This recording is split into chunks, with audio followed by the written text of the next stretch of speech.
साधारण 3 ते 4 वर्षांपूर्वी कोल्हापूर महानगरपालिकेतील एका अधिकाऱ्याच्या आईला रस्त्यांवरील खड्ड्यांमुळे जीव गमवावा लागला होता। अधिकाऱ्याच्या आईचाच जीव गेल्यानं कोल्हापुरातील रस्त्यांवरील खड्डे चांगलेच चर्चेत आले होते। पण कोल्हापुरातील रस्त्यांवरील खड्डे आता वेगळ्याच कारणाने चर्चेत आलेत। पांडुरंगाचं नामस्मरण करत असताना कसबा बावड्यातील पांडुरंग उल्पे उर्फ तात्या यांना हृदयविकाराचा झटका आला। खासगी रुग्णालयात त्यांना उपचारासाठी दाखल केलं असताना डॉक्टरांनी त्यांना मृत घोषित केलं। यामुळं त्यांच्या अवघ्या कुटुंबावर दुःखाचा डोंगर कोसळला। त्यानंतर तात्यांचा मृतदेह रुग्णवाहिकेतून घरी घेऊन जात असताना वाटेत आलेल्या खड्ड्यांमुळे रुग्णवाहिकेला चांगलाच दणका बसला। मात्र हा दणका पांडुरंग उल्पे यांना पुनर्जन्म देणारा ठरला, कारण यानंतर अचानक तात्यांची हालचाल जाणवली आणि गेलेला जीव परतला। रस्त्यावरील खड्ड्यांमुळे आजवर आपण जीव गेलेले ऐकलंय, पण रस्त्यावरील खड्ड्यांमुळे जीवदान मिळालं हे बहुधा पहिल्यांदाच घडलं असावं।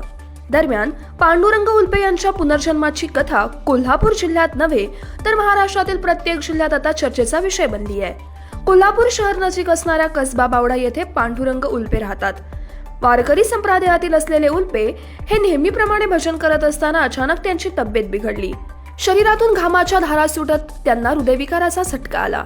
मित्रमंडळी आणि नातेवाईकांनी तत्काळ धावाधाव करत गांगवेस येथील खासगी रुग्णालयात त्यांना दाखल केलं।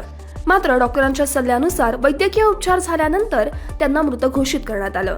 देवाचं स्मरण करता करता पांडुरंग उल्पे यांना मरण आलं असं म्हणत नातेवाईकांसह मित्रमंडळांनी कुटुंबांचं सांत्वन केलं। पाहुण्यांना निरोप देऊन घरी येण्याचं नातेवाईकांना कळवण्यात आलं, तर दारात अंत्यविधीची तयारीही सुरू झाली होती। रुग्णालयातून मृतदेह रुग्णवाहिकेतून कसबा बावडा येथील राहत्या घरी आणत असताना कसबा बावडा मार्गावरील एका खड्ड्यामुळे रुग्णवाहिकेला जोराचा दणका बसला। या दणक्यानं पांडुरंग उल्पे यांच्या शरीराची हालचाल पुन्हा सुरू झाली।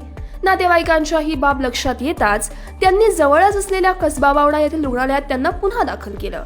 पांडुरंग उल्पे यांनी उपचाराला साथ दिली आणि एवढंच नाही तर उपचाराला साथ मिळताच पांडुरंग उल्पे चालत घरी आलेत। या चमत्कारामुळे कुटुंबियांचा आणि नातेवाईकांचा आनंद गगनात मावेनासा झाला। काही जणांना आनंद अश्रू आले, पण रस्त्यावरील खड्ड्यांमुळे ते तात्या यांचा जीव परत आला। हा एक चमत्कारच म्हणावा लागेल। तुम्हाला या घटनेबाबत नेमकं काय वाटतं? तुमची प्रतिक्रिया जरूर कळवा। तसंच चॅनल सबस्क्राईब करायला विसरू नका। धन्यवाद।